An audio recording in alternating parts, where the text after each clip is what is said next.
Hello students, physics में आज का टॉपिक है पोटेंशियोमीटर।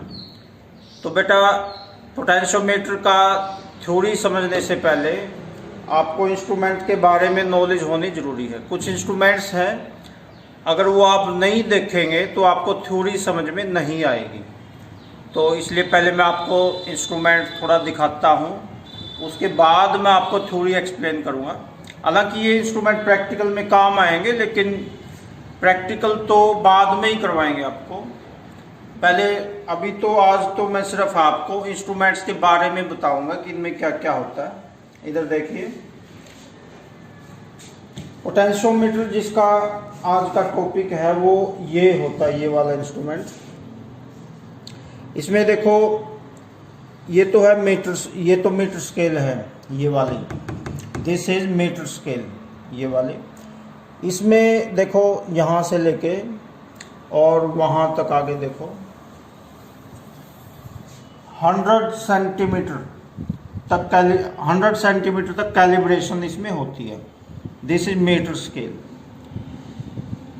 तो मीटर स्केल क्या काम आती है? ये वायर की लेंथ मापने के काम आती है। कितनी लेंथ पर गैल्वेनोमीटर बैलेंस्ड हो जाएगा। तो गैल्वेनोमीटर में 0 जितनी लेंथ पे आएगी वो लेंथ इस मीटर स्केल से मापेंगे। और इसमें देखो, ये वायर्स होती हैं, 4 वायर्स हैं, यहाँ से लेके और यहाँ तक, ये 4 वायर्स हैं। और ये वायर्स बनी होती है मैग्नीन या कॉन्स्टेंटन की। मैग्नीन की भी हो सकती है, कॉन्स्टेंटन की भी हो सकती है, दोनों में से किसी एक मटेरियल की ये वायर होगी। और इसको मैग्नीन या कॉन्स्टेंटन की क्यों लेते हैं, कॉपर की या एल्यूमिनियम की क्यों नहीं लेते? क्योंकि यहाँ पे इस एक्सपेरिमेंट के लिए इस वायर का रेजिस्टेंस हाई होना चाहिए। तो हाई रेजिस्टिविटी मैग्नीन या कॉन्स्टेंटन की होती है। कॉपर की ले लेंगे तो वो काम नहीं करेगी यहाँ पे, क्योंकि उसकी रेजिस्टिविटी लो होती है। और ये इंस्ट्रूमेंट्स काम आएंगे। देखो, ये एम्पियर मीटर, ये वोल्ट मीटर लगेगा उसमें। सर्किट डायग्राम जब मैं थ्योरी करवाऊंगा तो सर्किट डायग्राम आपको अपने आप ही समझ में आएगा। और ये जॉकी है, कलम सा, ये जॉकी है। इसके यहाँ पे इस पेंच को खोल के और यहाँ वायर को लगा देते हैं। और एक ये रियोस्टेट काम आएगा, ये पहले भी आपको दिखाया था रियोस्टेट। इसमें भी ये जॉकी है, इसका आगे पीछे करके इसका रेजिस्टेंस कम ज़्यादा कर सकते हैं। ये रियोस्टेट है। तो अब एक गैल्वेनोमीटर भी काम आएगा इसमें। गैल्वेनोमीटर आपको दिखाया था। तो जब एक बैटरी में ये बैटरी यूज होती है, ये वाली। तो अब लेंथ कैसे मापते हैं? गैल्वेनोमीटर में 0 आनी चाहिए। अब सर्किट जब कंप्लीट हो जाएगा तो जॉकी को वायर पे ऐसे चलाते हैं, ऐसे इस प्रकार से चलाते हैं। जब आपको एक्सपेरिमेंट करवाएंगे ना, तो सिंपल है, मुश्किल नहीं है। तो जब एक्सपेरिमेंट करवाएंगे तब सही समझ में आएगा प्रैक्टिकल। तो अभी थ्योरी ही समझनी है। वायर पे जॉकी को इस प्रकार से चलाएंगे, ऐसे। तो जहाँ पे आके गैल्वेनोमीटर में 0 आ जाए तो वहाँ पे रुक जाएंगे और उस लेंथ को माप लेंगे। जैसे यहाँ रुक गए हम, यहाँ पे 74 आ गया, तो ये 74 ये रीडिंग लेंगे इस टाइप से। जहाँ पे गैल्वेनोमीटर में 0 आ जाए वहाँ रुक जाएंगे और वो रीडिंग इस मीटर स्केल में ले लेंगे। तो ये चीज़ आपको थ्योरी में काम आएगी। इसके बताए बिना थ्योरी आपको समझ में नहीं आती, बड़ी प्रॉब्लम आती। इसलिए पहले मैंने आपको ये बताया।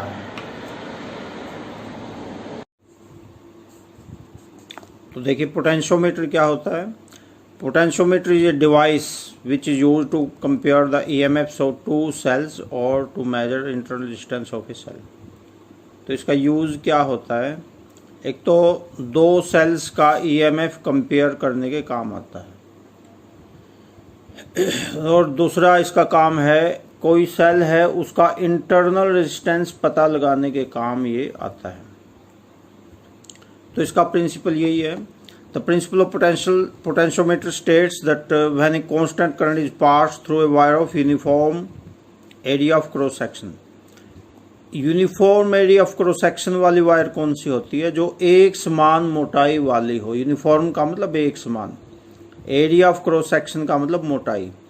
एक समान मोटाई वाली तार में से कांस्टेंट करंट अगर पास करते हैं तो क्या होता है? तो उस तार में पोटेंशियल ड्रॉप होता है कि एक हिस्से में, जितने हिस्से में करंट पास करेंगे उतने हिस्से में पोटेंशियल ड्रॉप होता है। पोटेंशियल ड्रॉप का मतलब पोटेंशियल घटता है, गिरता है। तो वो जितना पोटेंशियल घटेगा वो उस पोर्शन की लेंथ के डायरेक्टली प्रोपोर्शनल होगा। यानी पोर्शन की लेंथ ज़्यादा है तो पोटेंशियल भी ज़्यादा घटेगा, और लेंथ अगर कम है तो पोटेंशियल भी कम घटेगा। तो कंस्ट्रक्शन के लिए देखो, कंस्ट्रक्शन देखो अभी आपको दिखाई थी। ये 4 वायर्स होती हैं 100 सेंटीमीटर की, 100 100 100 100। तो टोटल वायर की लेंथ होगी चारों की ये 400 सेंटीमीटर, यानी 4 मीटर। 1 मीटर की एक तार बन गई, 4 वायर होगी। ये कॉपर स्ट्रिप्स होती हैं, दिखाई दे ये वाली, ये जॉइंट करने के लिए होती हैं। एक पोर्शन तार का ये है, एक ये। तो जॉइंट करने के लिए ये तांबे की स्ट्रिप्स होती हैं यहाँ पे। और ये सर्किट डायग्राम देखो, ये बैटरी यहाँ पे लगाएंगे, ये एमीटर लगाएंगे यहाँ पे। इस प्रकार से सर्किट डायग्राम इसका बनाएंगे। जब प्रैक्टिकल आपको करवाएंगे तो इस प्रकार से सर्किट बनेगा। यहाँ पे रियोस्टेट लगेगा, यहाँ पे की क्या होता है? सिर्फ स्विच होता है बस, की तो। और यहाँ से आके इस यहाँ पे तार को टाइट कर देंगे। उधर से एमीटर का नेगेटिव सिरा देखो कैसे आएगा। नेगेटिव सिरा इधर से यहाँ पे, और यहाँ वोल्ट मीटर का जो पॉजिटिव है वो तो ए पॉइंट पे आएगा, और नेगेटिव सिरा जॉकी के साथ आएगा। तो जॉकी दिखाया था अभी आपको, जॉकी को ऐसे सरकाते हैं ऐसे। तो jockey सरकाते सरकाते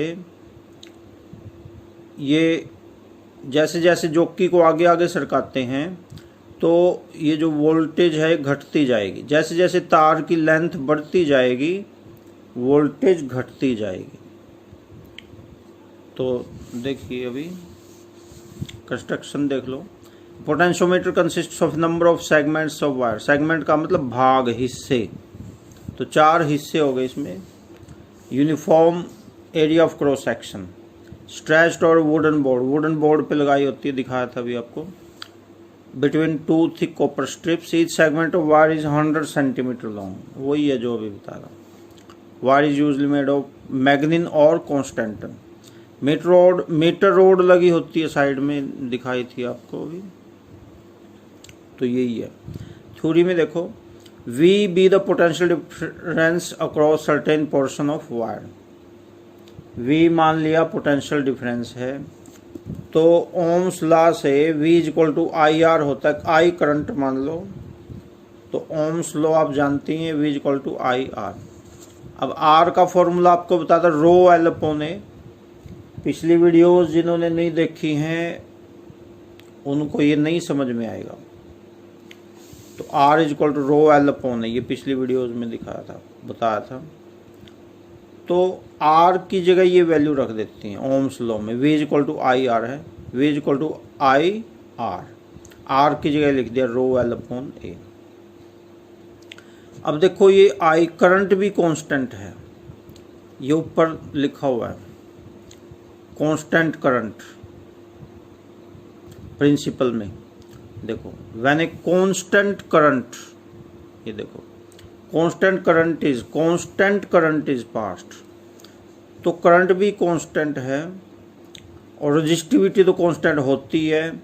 area of cross section भी कांस्टेंट है। एरिया ऑफ क्रॉस सेक्शन का मतलब तार की मोटाई। तार की मोटाई भी कांस्टेंट है, वो कम ज़्यादा थोड़ी होगी। तार तो जो लगी हुई है ये थोड़ी है थोड़ी देर में मोटी तार लगाएंगे, जो लगी हुई वही रहेगी तार। तो एरिया ऑफ कांस्टेंट भी, एरिया ऑफ क्रॉस सेक्शन भी कांस्टेंट हो गया, मोटाई। और रजिस्टिविटी तो कांस्टेंट होती है, करंट भी कांस्टेंट है, तीनों चीज़ें कांस्टेंट हो गई। लेंथ कांस्टेंट नहीं है, लेंथ देखो जॉकी जैसे जैसे सरकता है लेंथ बढ़ती जाती है ऐसे। तो क्या रह गया, ये तीनों चीज़ें कांस्टेंट हो गई, तो वोल्टेज किसके प्रोपोर्शनल हो गई, ओनली लेंथ के। V is directly proportional to L, V is equal to constant into L। अब कांस्टेंट को हटा के उसकी और बराबर को हटा के उसकी जगह डायरेक्टली प्रोपोर्शनल लगा दिया। पहले हम क्या करते, डायरेक्टली प्रोपोर्शनल हटा के उसकी जगह बराबर और कांस्टेंट लगाते थे, अब उल्टा कर दिया। अब बराबर और कांस्टेंट को हटा के डायरेक्टली प्रोपोर्शनल लगा दिया, तो V is proportional to L।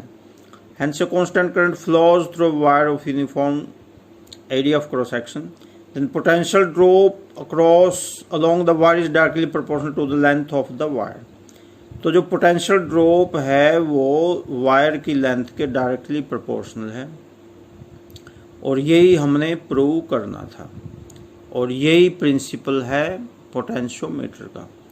तो आगे इसकी एप्लीकेशंस आएंगी, वो भी आपको अलग से करवाएंगे। तो अभी इस वीडियो में इतने रहेगा। नेक्स्ट वीडियो में मीटर ब्रिज बताया जाएगा आपको, वो भी इसी टाइप का ही होता है, बस इसमें जैसे 4 तारें हैं उसमें 1 तार होती है, वो भी इसी टाइप का ही होता है। तो वो नेक्स्ट वीडियो में आपको करवाएंगे।